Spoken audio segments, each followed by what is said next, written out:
What is up, everybody? I am one of your hosts and the longest reigning current WWE pay-per-view champion. Look at how beautiful this title is. I mean, what's not to love about it? All these haters hate on this belt. It's okay. I am the hot commodity Ant C, and I'm joined by my good friend. I love how you always show up with wrestling attire. It makes me want to up my game. I even made this one myself.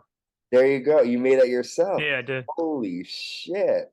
We're gonna have to get some more. Every day I learn something new from you.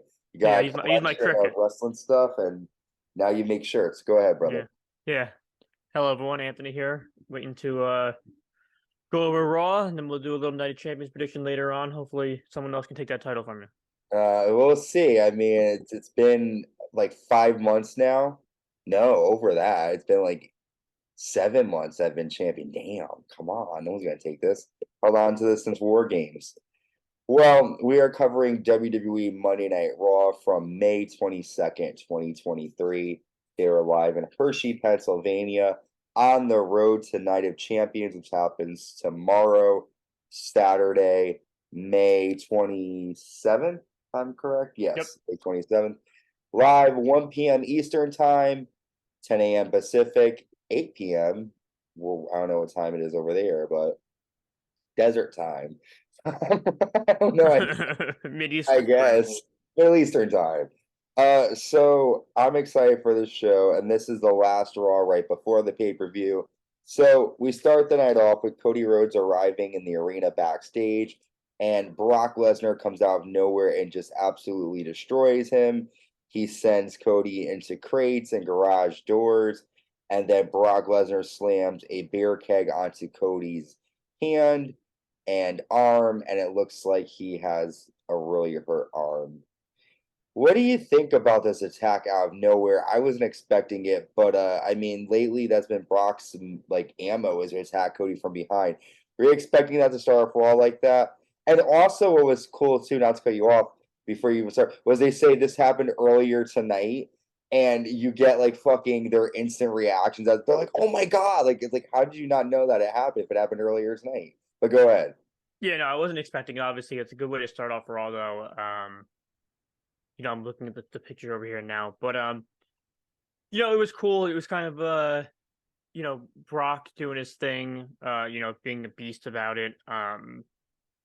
Obviously it'll lead us into the story for the rest of the night. Obviously, we're gonna find out about Cody if he's even ready to go for the rest of for Night of Champions. Um, but Brock can do things like this. If you piss him off, he's gonna come after you, and at any time, any day. So Cody's kind of learning, don't piss off the beast, and Brock went after him with things that only Brock Lesnar seems to be able to pick up. So it was a good way to start off Raw. This is giving me like Brock Lesnar when he destroys Zach Gowen vibes, like back in like SmackDown in 2003 when he just like threw him out of the wheelchair. Yeah. Like he's just attacking, being malicious, and I like seeing Brock in this capacity as just like a beast. Um, Kind of like it even harkens back to when he lost. Was it 2015? And he like came out and he just destroyed the ring, the like whole like Oh ringside. yeah, sure. When he Um, threw the car door like across Yeah, like I the like crowd. seeing angry Brock, and this is a good angry Brock. We then have Paul Heyman come into the ring, and Paul says, "What you just saw is a little taste for Night of Champions." And it's funny that he's even referencing Brock Lesnar since Roman Reigns is his main dude now, but He's maybe good at that. He always like harpens back to mhm, Lesnar. Brock Lesnar, the next big thing. There are three main events of Night of Champions. Sami Zayn and Kevin Owens will lose the titles back to the Bloodline, with the Usos sitting proudly at home, and that's when Kevin Owens and Sami Zayn come out. Paul Heyman leaves the ring, and Sami says, "We are heading into our biggest defense. This is very personal to me." And then Kevin says, "I like to say something. Roman Reigns dedicated the victory to the Wild Samoans. I like to dedicate our victory to the true pillars of the bloodline, the Usos."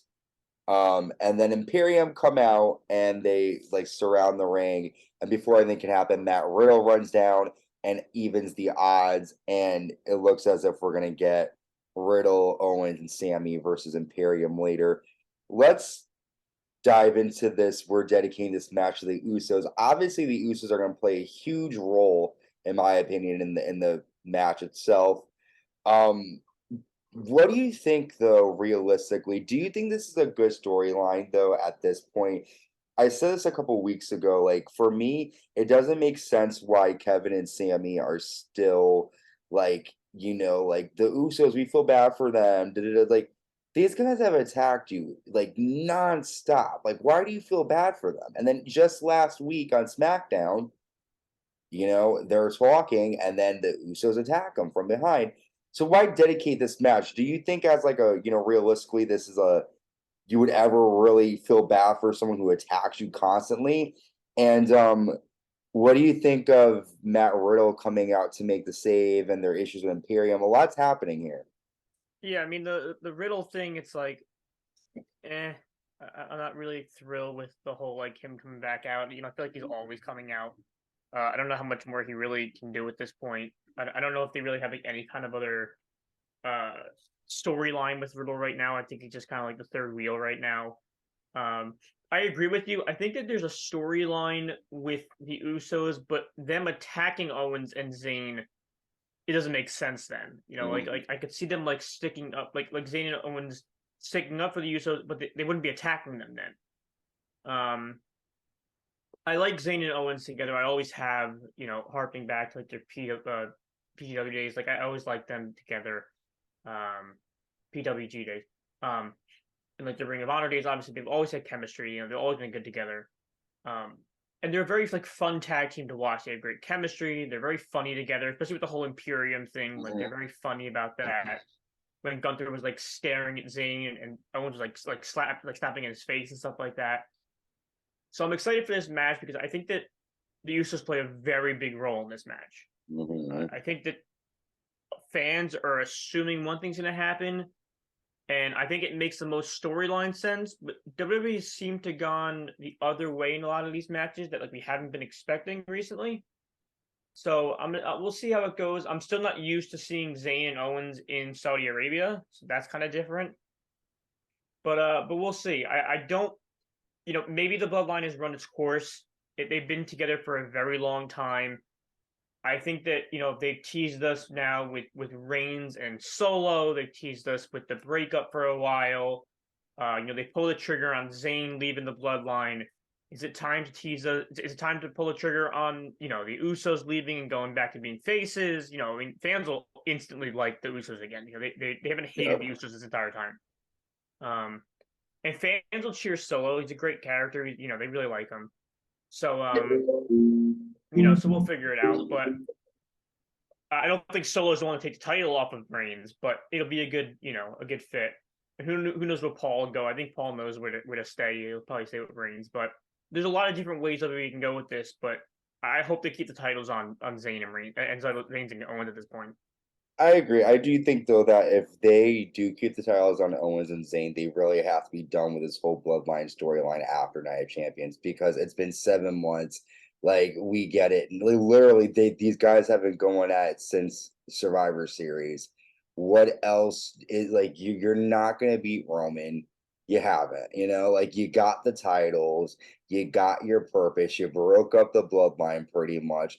Move on. Like I really need to see new because I'm getting bored kind of with Kevin and Sammy right now just because it's like you did your goal now like Kevin's right like Sammy get over it, let's move on, like find something new to do now. So hopefully after Night of Champions we'll see, and maybe with Imperium coming on Raw they'll be the next challengers. But we got our first match of the night. We have Bronson Reed defeating Ricochet in a pretty decent match here.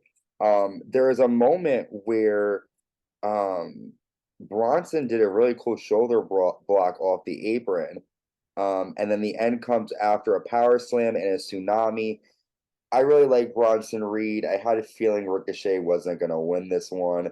Where do you see like Bronson Reed in WWE? Do you see him as like an Intercontinental champion, or do you think he's just going to be one of those like Otis guys who's big, has big potential, but then kind of is just put it into like I don't know. It's because Bronson Reed really that tsunami the way he delivers it with such force, like it's Very really true. good. Yeah. So, but what do you think? I think he has a higher ceiling than Otis. You get to forget this guy is less than a year removed away from beating Okada in New Japan. So clearly New Japan saw something in him, which I think is why Triple H was very quick to bring him back. Um, I don't see him as a world champion. However, I do think this new world champion really does give a lot of opportunities to guys that would not have gotten it previously. I think this is going to be like a workhorse champion. Um, that's why I really think like there's one guy that should win the new championship. I think it's gonna be a workhorse champion. Hmm. But I don't think Reed gets up that high. Do I see him winning like a U.S. title? Possibly, or like an Intercontinental Championship? Possibly. Not now, because I don't think anyone's taking it off Gunther right now. Gunther has like restored that to. He did what Cena did for the U.S. title. Like it has become a prominent championship that everyone really wants to win now. I hated this because I love Ricochet. I have been such a big Ricochet fan for years. I've watched his matches back when WCPW was a thing that lasted for like 30 days. The guy has so much talent, Ricochet. I wish they used him properly. He could have been like this generation's next Mysterio, like small Hmm. guy that could have beat bigger guys. That could have been so good. They just don't use him properly. Um, like he's one of those guys that if they released him could potentially be a world champion somewhere else. Like he's that good. 100%. But he's with that Strowman pairing. Do you think he's gonna be in WWE for a while? Yeah, I think he likes it there. I know his wife is there or fiance, whatever they are. I think the Samantha Irvine, the He's announcer. still young too, so it's not Yeah, like he's okay. Because I get worried sometimes. Because again, like I know Ricochet's been competing for a while he now. has. He started when he was You like know, 19. So back in the day, yeah. yeah, I think he's like comfortable there now. He got the title reign, the NA title in NXT, so he has some experience there. He reminds me of like a Dolph Ziggler type of guy, where like he'll go out there, he'll perform great matches, everyone will appreciate him for his matches, but maybe not win the big one. I know Ziggler won won a few world heavyweight titles, but I hope Ricochet eventually will, like get his flowers eventually. But no, Reed is someone that I'm glad they brought back because that tsunami is phenomenal. It's a great top rope move. A guy Mhm. like that should not move that way. He's like a Vader, where he should not move that well, but he does. Well, let's move on. I agree, man. Bronson Reed, boom, he's huge. We get a lot of backstage stuff. We see Apollo Crews getting interviewed, gets interrupted by Judgment Day. We see Judgment Day arguing with Shinsuke Nakamura on Raw Talk. We see part three of the Seth Rollins interview. And then we get our next match. That's a We good job, by the way. That's a really good interview good. thing with him. I They're doing haven't a really watched it. I should watch yeah. it. I haven't really. For me, it's like I'm more of the like unless it's like really necessary. But like, are they doing a good job though? They're You know what they making did? They went back to like his first days at NXT. okay. So it's got like Dusty and stuff like it's like really when like he's like, all right, I'm gonna be the next breakout star, and then like it kind of like moves up a little bit, like kind of slowly, but like not like too like drawn out. Then it's got him win the title and then all that kind of stuff. So it does a pretty well job. I wish they did the same thing with AJ Styles I though. do too, but there's so Kind there's of so much they give it can't like show. a yeah, like give it like a WrestleMania 12 feel Yeah, where it's like they're both like like not working out, but like because it's like if you keep doing this, you're just gonna make everyone think Seth is gonna win. Like I don't want going into this to think this person's gonna win. I want to like have I don't know. I wonder if they did reach out to TNA and ask like, Could can we? we do this package because we're doing it for Seth? Can we do it for AJ? I wonder. I mean, they've used, TNA stuff before when they were doing like I think the Broken Skull sessions. They've Yeah, used, I know, like I just think it might just be they are kind of want to fill time on Raw and that's stuff. true. I mean, and also It could too, be overthinking it. he's also filming a movie too, so it's like Yeah. they have to do something with him and You're not right. He's not there, so they got to still promote it. You're right. so.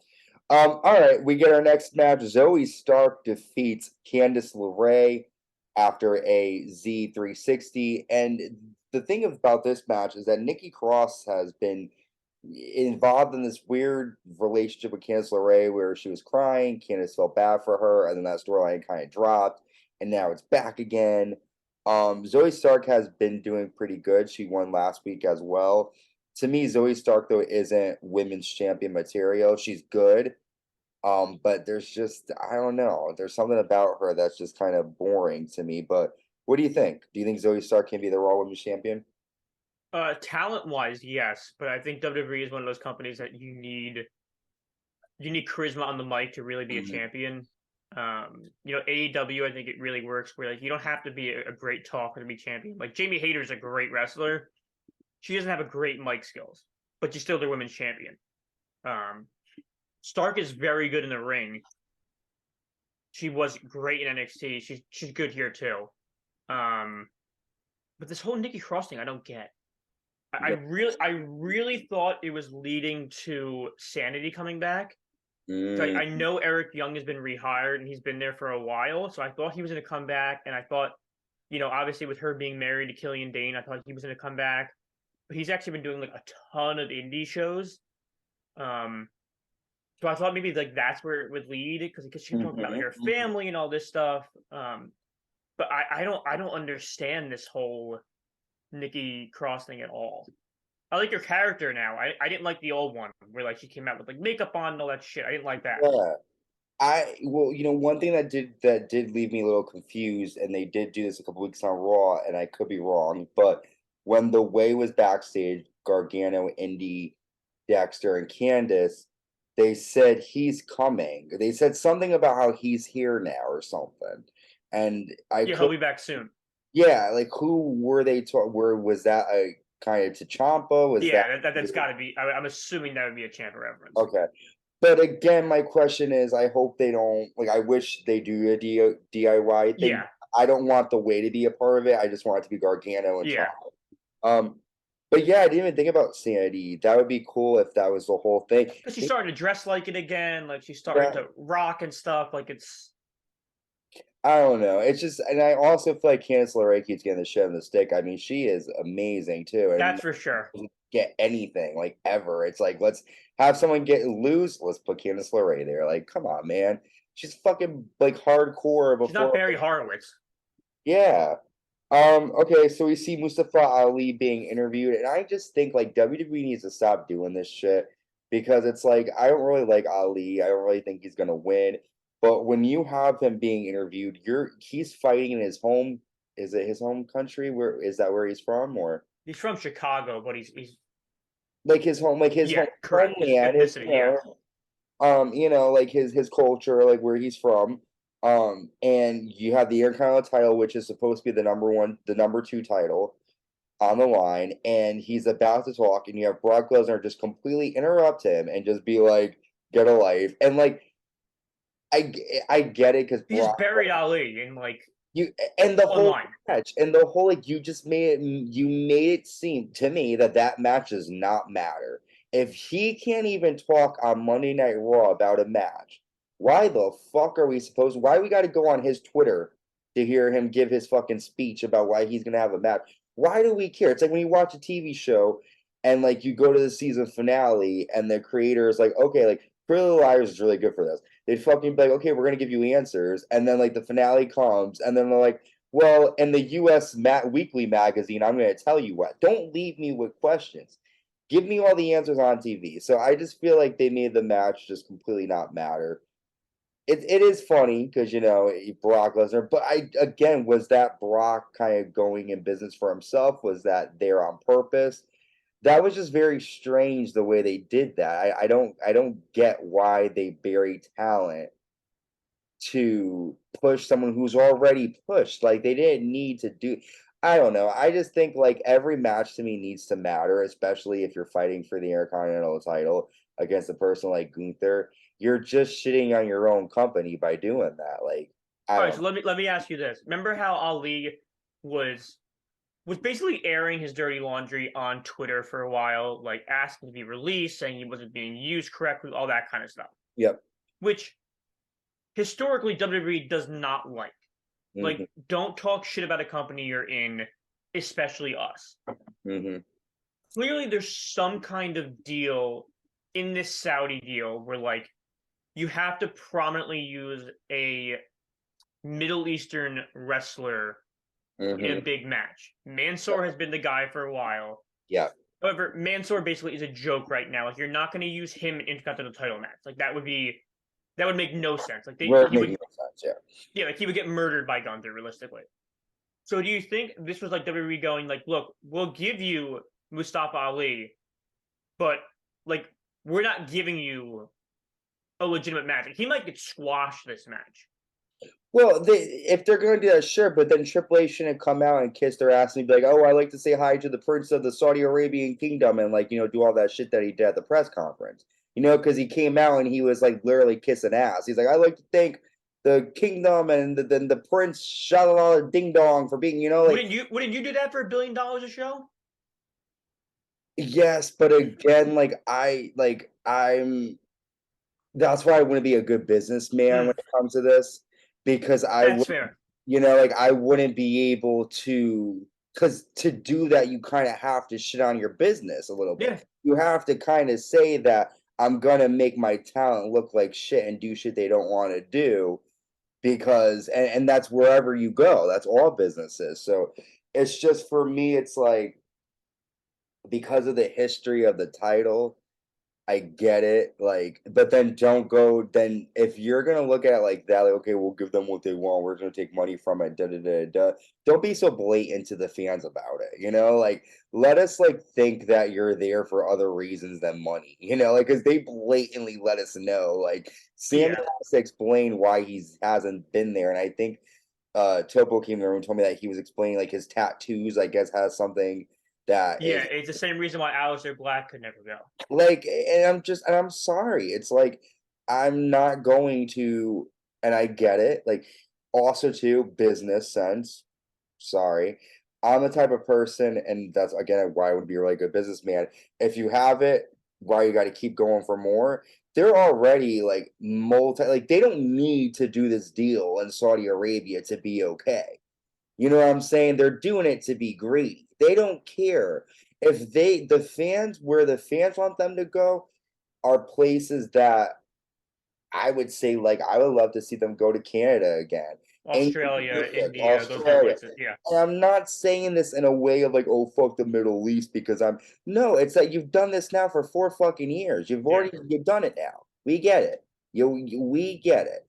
But it's just like, and I'll say this, and I don't, Uncensored Wrestling Podcast, as a child of 9/11, it is a little hard pill to swallow to be able to watch and say to yourself, okay, there's some, what is the word, accusations that Saudi Arabia had some dealings to do with that. And although you don't want to blame all the people there, it's not all the fans there, you kind of say to yourself, well, we're not going to North Korea or wherever the fuck it is. You get what I'm saying? I just No, think, yeah. I mean, that's why they got a ton of shit when it first got announced. yeah, Like, remember when it first got announced? Like, I think we were like pulling diplomats out of Saudi Arabia, like yep. because of how tense it was. So that's why it was like, like John Oliver on that last week Tonight Show did an entire segment on WWE. Like, Where they what got, the fuck are they doing?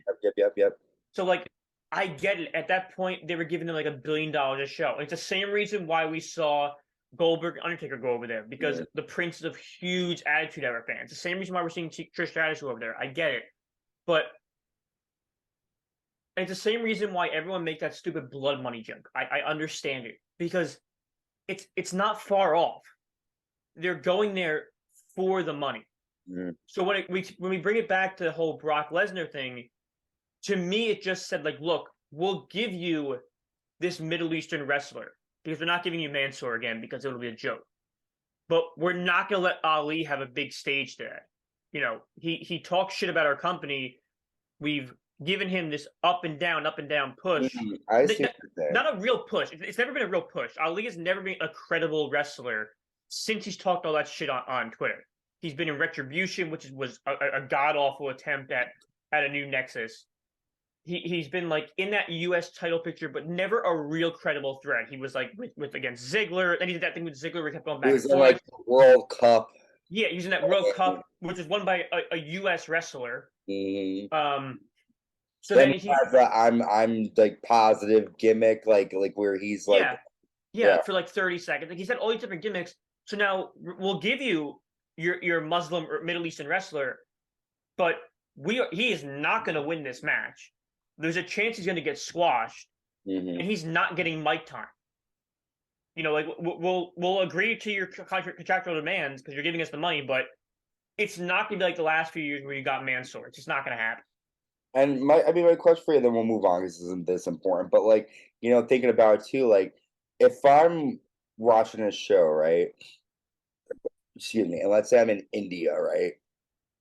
Because they don't go there often. Which they're going back to in September. Yep. And I know everyone, just because Jinder Mahal is from India does not mean I want to see him fight for the title.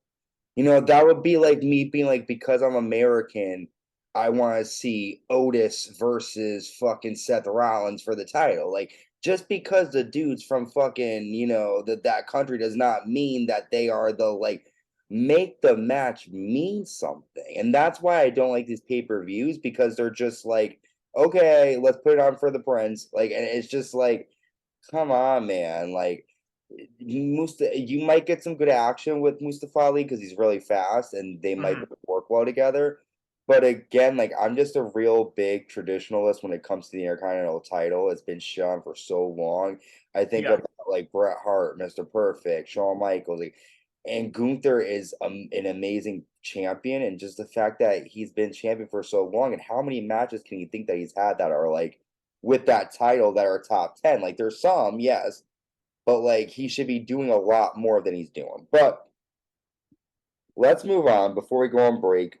Brock Lesnar comes out to the ring, and Brock says, I want to issue an open challenge for anyone who wants to face me at Night of Champions. This was good. This was good by Brock.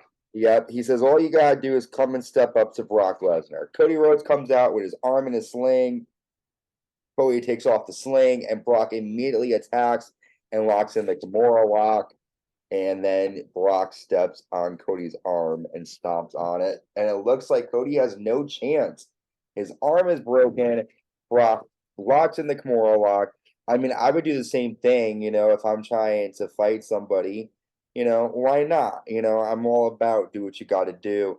Again, it's just another block in Cody's road there. But you like that there. What'd you think? I thought that was a really cool idea by Brock. All right, we're doing open challenge. Like, I'm not going to fight Night of Champions. Obviously, Cody can't do it. Let's do the open challenge. And obviously, Cody was coming out. You got to give it to Cody. The guy is he's going to fight no matter what. All the security and Adam Pearce and all of them are like, please just don't go in the ring. We know what's going to happen. But Cody's going hurt. We'll talk about it at the end, obviously. We talk about the ending of what we think is going to happen. But Christ, Brock is so big, and he looks like somebody. If you went in the ring with him, he could just do whatever he physically wants to do. It's like toss you around, do anything. But I thought this was a really cool segment. And Cody paid for it. Dude, he did. I mean, he came out ready to fight, and Brock's like, bitch, stay down. Yeah, no. All right, let's talk about our next match. Just another match. We had Alpha Academy with Maxine. They defeat the Viking Raiders with some help from Maxine. She distracts Ivar, allowing Chad Gable to get the roll up. I kind of like seeing Maxine with Alpha Academy. I do too. I like the Gable's involved now. Yeah, Gabe, like they're doing the whole like thumbs up, like let's do it, man. Why not? She's beautiful. She'll help you get the win. Just because she's into Otis doesn't mean that she's gonna harm you. It's a working situation, right? I like it. I like the days when like the valet was like involved with everything. Like Stacey Keebler was with the Dudley Boys. Dude, she was like that was good. She was involved. Yep, totally. There's room for pretty women in WWE without having to know how to do every single wrestling move, and I feel like that's lost a bit. I feel like now if you want to be there's no, like, Scarlett is a pretty face, and I know she can fight because I know she's fought before. Yeah. But I just want to see just a pretty face. I know. Perfect example was Lana. Lana was a terrific manager for Rusev. She did a perfect character. She's a great heel. Put her in the ring. She had no idea what to do.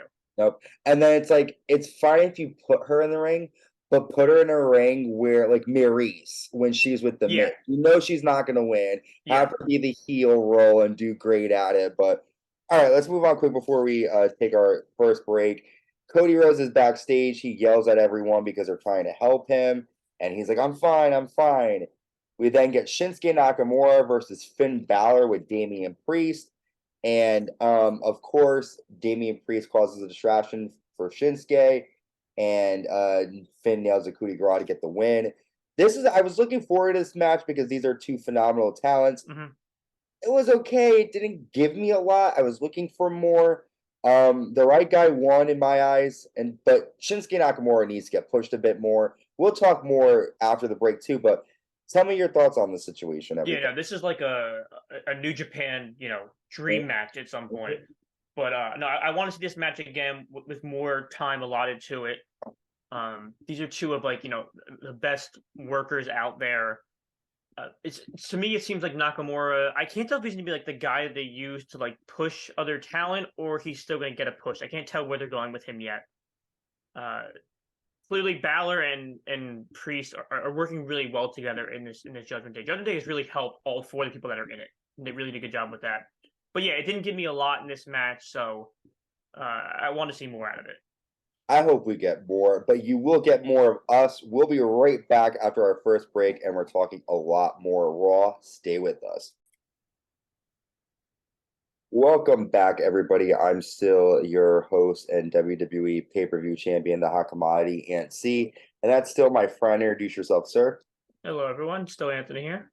That's right. And we are covering Monday Night Raw. And I'm going to promote you again, sir. You made that t-shirt. I did my Memorial Day GCW shirt. GCW. And I can tell you're not a fan of GCW. Of course not. Of course not. I got a question for you about GCW. Sure. Like, I'm not gonna lie to you. I'm a pussy sometimes when it comes to gore. I don't mind it, but like when it comes to like the broken glass and shit, like it's like, yeah, can I watch GCW and be okay? No. So Game Changer Wrestling is a New Jersey-based independent promotion. They're like headquartered down in Atlantic City, Showboat. They actually just not this weekend. What is this? June. Let me see. June 6th. So like, was that 2 weekends? It's Tournament of Survival weekend. It's like their biggest weekend. It's a deathmatch tournament. So there's light tubes, barbed wire, glass, all that kind of stuff. Okay. Actually, me and my fiance are going. I gotten her into GCW, so it's great. I love it. Actually, we're doing our engagement pictures on Sunday, and we're wearing like formal attire for one picture, and then she's a big Disney fan, so we're doing like a Mickey and Minnie picture, and then we're wearing GCW shirts in our third picture. Oh shit, that's awesome. But it's great. So I actually have like a bunch of posters here of like every event I ever went to. But this weekend actually is like a huge indie wrestling weekend, Memorial Day weekend. So like tonight. So it's Friday tonight. So it's Impact has their Under Siege event. GCW has an event down in Las Vegas, and then tomorrow there's like every indie deathmatch show is running like tomorrow. So like Progress, which is out of England, has one. WXW, where like Gunther came from, they have one. XPW, ICW, GCW, they all have one tomorrow. Of course, the Night of Champions obviously is tomorrow. And then the 28th, so Sunday, NXT and AEW are running one. Is this Impact show tonight going to be any good, or is it? Impact puts on good shows. I mean, Steve Macklin, the guy who used to be in the Forgotten Sons, he's their champion. Yeah, and the guy worked his ass off to get there. So he's with Deonna Purrazzo. Deonna Purrazzo, yeah, I love her. She's from like 25 minutes away from me. She's from Nutley, New Jersey. I really like her, the virtuosa, man. Yeah, she's a really good wrestler. She's fighting Jordan Grace, who got like ridiculously muscular. It's like, oh my god, really muscular. So is that the match that I mean? I know Macklin's fighting PCO. Like I know some of the matches. Yeah, I don't get that match. I don't know. PCO kind of wore off with me once he like left Ring of Honor, but yeah, there's a couple good matches. If I don't watch Impact all the time, can I still watch? Yeah. Impact's one of those things that you can still watch the matches. Like they're not like super hung up on storylines. Fandango's still there. He's Dirty Dango in Impact Wrestling. He's fighting this guy Joe Hendry, who was really big in England in ICW. So it's good. There's like what if you're like haven't watched any of Impact and you just are just like, you know what? You'll still watch the wrestling. The matches are always good. Okay. Impact, I feel like Impact really stuck to their guns, like, hey, look, we're never gonna be the most popular, we're never gonna be the most profitable, but let's put on good shows. They don't sell out huge venues. They're always in like Ontario and stuff like that, like in like their home base. So they Maybe know what they're we'll do doing. a recap because maybe I'll watch it tonight. Yeah, no, it should be good. The last one they had was, I think, like their Slammiversary, which like they were like WrestleMania. It was good. They had like a couple surprises, a couple guys from the past. Bubba Ray Dudley still wrestled there every once in a while. Tommy Dreamer used to. Um, but yeah, so GCW is I've gone to every event in Showboat. They actually just closed down like where like our venue was. It used to be the Carousel Room, and they just redid the entire Showboat. So they have like a new venue now. But any deathmatch fan knows GCW at this point. It became like the biggest independent wrestling company in the United States. So it's cool. Dude, I'm excited for all this, Russell. You got me excited now. Now I'm looking. I'm like VPN. What the fuck do I Yeah, do? so I have Fight TV is the app I use for all Okay. GCW. That's they have GCW and stuff like that. And then IWTV is what I use for like all like the smaller ones. There's another one, H2O, which is Matt What about Tremont. Impact? Is that Fight too? Impact is on. I want to say it's on Fight. I could be wrong. Okay. The other one in New Jersey is called H2O. That's Matt Tremont. He's the independent wrestling champion right now. He's the bulldozer. He's like a legend in the deathmatch community. They're running a show on Sunday too. Okay. But all that's on IWTV. Like it's like literally if you put IWTV on your TV or on your phone, you can sit there for hours and just watch independent wrestling. It's great. It's great to support independent wrestling. Dude, I feel you. I feel you. Let's jump back into Raw though, because we could be talking for hours. We got Night of Champions. Got a lot going on, man. A lot. This is a good weekend. So we just talked about Finn Balor defeating Shinsuke Nakamura. We now have Raquel Rodriguez defeating Sonya Deville, and Sonya has Chelsea Green by her side. Raquel gets the win after Tiana Bomb. And after Chelsea Green and Sonya beat up Raquel, and who do they send down? Of course, they send her down every single time someone gets injured. Shotzi Blackheart. Here comes Shotzi to make the save. And again, Shotzi is one of those women that they use to just sort of, anchor in someone gets hurt. They are. So what do you think? I mean, really not a lot to talk about here, but what do you think? Yeah, I mean, I like Raquel a lot. She was a beast down in NXT. I really wish Raquel would get pushed as a single star. I think she has a massive potential. Like, she's the type of person that I want to have a mid-card title for the women because she could run the mid-card women's title. Like, she would be like a great, like, intercontinental women's title. Like, that's what I think would be like a great start off for the women's title. And the report came out today that not Sonya, Liv Morgan could be out for a while, apparently. They think it is like her rotator cuff, so she could be out for a while. I don't think that Raquel and Raquel and Shotzi get the titles here. I don't know who does really, as long as it's not Shayna and Ronda. Ronda just really has not impressed me. When Ronda came in, I was a huge Ronda Rousey fan. Like, this is gonna be great, crossover superstar. This should be great, and she just hasn't improved. Like, all you really want out of these people are to improve when they cross over. Like, Logan Paul has improved. Ronda hasn't. But no, this match was all right. I actually like Sonya Deville a lot, another Jersey girl. But Raquel is just somebody who, like, I really am impressed with. I think she's really good, and Chelsea Green's cool too. I mean, the thing with Ronda, though, I will say Ronda is as though she hasn't really improved. I will say that she does look like someone who can win a title. Like, she does look like a beast. But she brings that like badass energy. Yeah.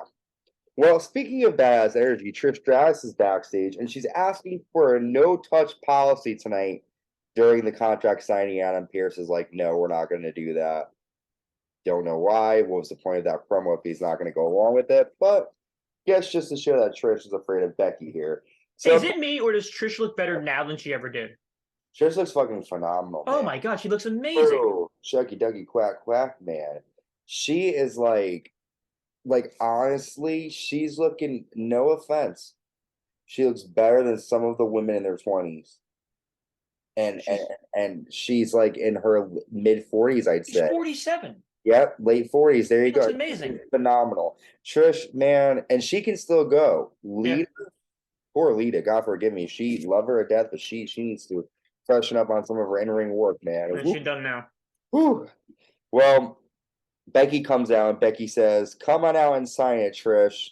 Trish Stratus then comes out and Trish says, "This is my first contract signing. You've had so many, and that is because of me and what I did, the work that I gave to this business." Trish says, "I single-handedly changed women's wrestling forever. Honey, I will always be number one, and it didn't take a broken nose for that to happen.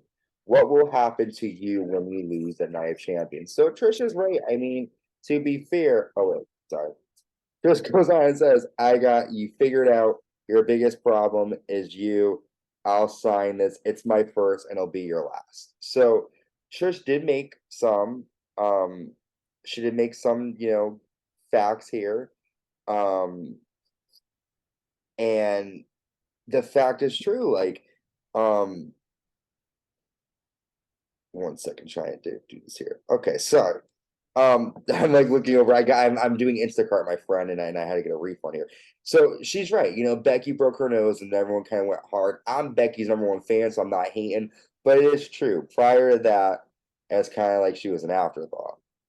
So then Becky takes the mic and Becky says, "You're scared. I'm not going to hurt you. You're scared that history is forgetting you. They remember you as being better than you are.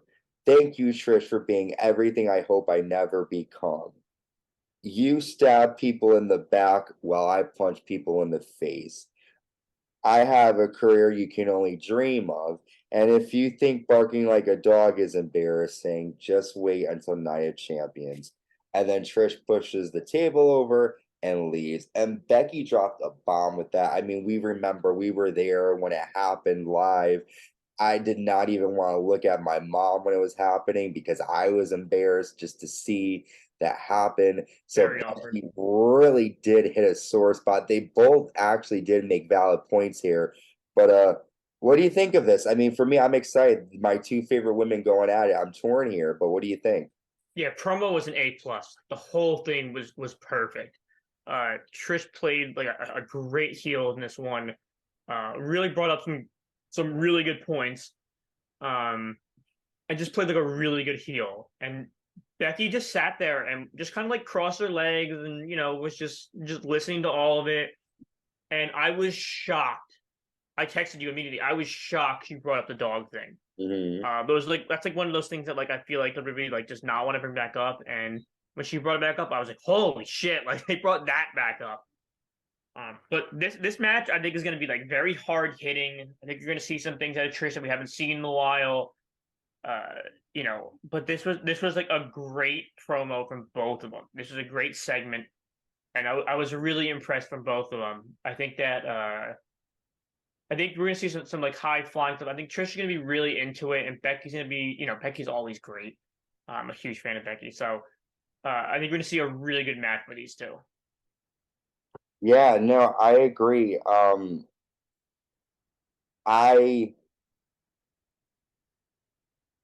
I think that we're gonna get a good match here, but I don't think this is gonna be the last time we see the two of them together. I know that they were talking about SummerSlam. Sometimes plans change, but I think something's gonna happen. And I think Trish is gonna keep on going. But This is another one of those like the Saudi thing where we get like an Attitude Era star back yeah, in the ring, so now we see Trish. yeah, 100%, 100%. Um, So, okay, let's move on now. I'm excited. That match I'm really looking forward to. We then get Dominik Mysterio with Rhea Ripley defeating Apollo Crews after Dominik nails a frog splash. I do want to talk about, we do have Rhea Ripley taking on Natalia at Night of Champions. That match hasn't really been discussed a lot. I guess I'm mentioning that because that's sort of all the storyline is now is Rhea and Dominik together. Dominik looked good. Rhea, of course, helping Dominik get the win, pushing Cruz into the ring post. What do you think about the match? I mean, there's really not a lot to talk about, but what do you think? Yeah, there wasn't much there. I mean, Dominic is. I think they said he's like 13-1 in his last 14 matches. They only lost the one to Ray at WrestleMania. I think he's like 9-0 in his last 9 matches. If you look at Ray, if you look at Dominic when like he first came to WWE or like his run with Ray, If you told me that this kid would be like the biggest heel in WWE at this point, you would never believe it. Like I said, this is everyone in Judgment Day ended up getting a lot better with their characters since joining the group, and Dom's really the one that definitely benefited the most from it. Rhea plays the character great. Everyone played the character great. Apollo Crews is one of those guys that'll be stuck in the lower middle card for the majority of his career, which sucks because he's a really good talent.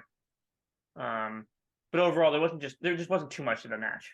Yeah, and that's been happening with Dominik. And again, like I don't want to say this, but I feel like Dominik is becoming a nepotism person where like because of his last name, I'm expecting so much from him and I keep on waiting, waiting, waiting. And it's just like, are we just gonna keep on waiting? Because so far what he's doing isn't anything incredible in my eyes. But he's a great heel on the mic, this whole mommy thing, but like when the mommy gimmick is done, what will happen? He's gonna have to show out in the ring eventually. Yeah. So we come to our main event. We have Kevin Owens, Sami Zayn, and Matt Riddle. They defeat Imperium, and there's a lot of action, a lot of back and forth action between all 6 men. But the end came after a haluva kick and swanton bomb to Giovanni Vinci. Really nothing to talk about here. I mean, it was a good match, but it was just sort of a basic match to just have a main event. What do you think? Yeah, it's a lot of like spots, a lot of back and forth. Imperium stood firm. But overall is what you expected. Riddle was in and out, and then, eventually you knew that Owens and Zayn would kind of finish it, and obviously Gunther wasn't going to get the pin. He was protected the whole match, so it's what you expected. 100%. I mean, a good main event. It's just sort of to bring all these guys together, make the crowd remember that all these guys are fighting at Night of Champions. So, not all of them because Gunther is fighting, but all right. This is sort of the moment that I've been waiting for because this has been on my mind since we go to the backstage and we see Cody Rhodes is there and Triple H walks in and Triple H says that you're afraid I'm gonna tell you that your arm is broken. I watched you go into Hell in a Cell with a torn pec. I don't question how tough you are. I know you're tough. I just, this isn't the right thing to do. And Cody's like, what would you do? You would fight. That's what I'm going to do. I'm going to fight Brock Lesnar. Triple H kind of gives a smile. And again, you could analyze that however you want. You might analyze it as he's smiling because, oh, this guy's a young chipper. He's going to end Brock. He's got it. Or he's smiling because this kid thinks he's going to end Brock. He don't know what he's in for. Which is great because I like analyzing. I don't like answers all the time. Like I like answers, but I like to be guessing sometimes. He says he's gonna fight Brock. Triple H smiles, pats Cody Rhodes on his back. What do you think? Do you think Triple H? I know we've talked off air, but do you think Triple H is leading Cody to his demise? Is this Triple H's plan? He's the block that's keeping Cody from ending his story. Or is he, like the father figure that's like, look, like I care about you. I don't want you to get hurt. What do you think? I mean, he's a cerebral assassin. We can't really trust him. But what do you think? Yeah, no, I texted you like right after this happened. I had a different theory than I think most people did. I thought that, Triple H got, obviously Triple H is in gorilla position, but like we're not supposed to know that, as the audience. So, Pierce makes a call earlier on saying, Cody's still going to want to go through with this, blah, blah, blah. So then Triple H, in the story drives there or whatever and gets there. Triple H as a competitor obviously understands, Cody's going to want to go through with this. To me, it was more like Cody saying to Triple H, like, look, you're a tough guy. I'm a tough guy. You would do the same thing. You would go through with this. And I think that Triple H was like, hey, look, like I understand you're not going to go through with this. You're going to go through with it.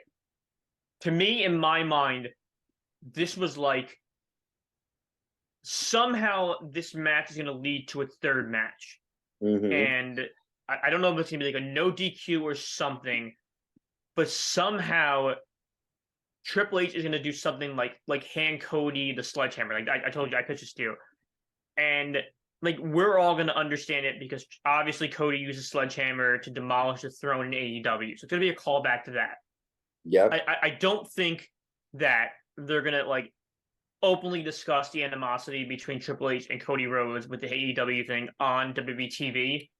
I think they've both gotten past that, obviously, or else they wouldn't have brought Cody back.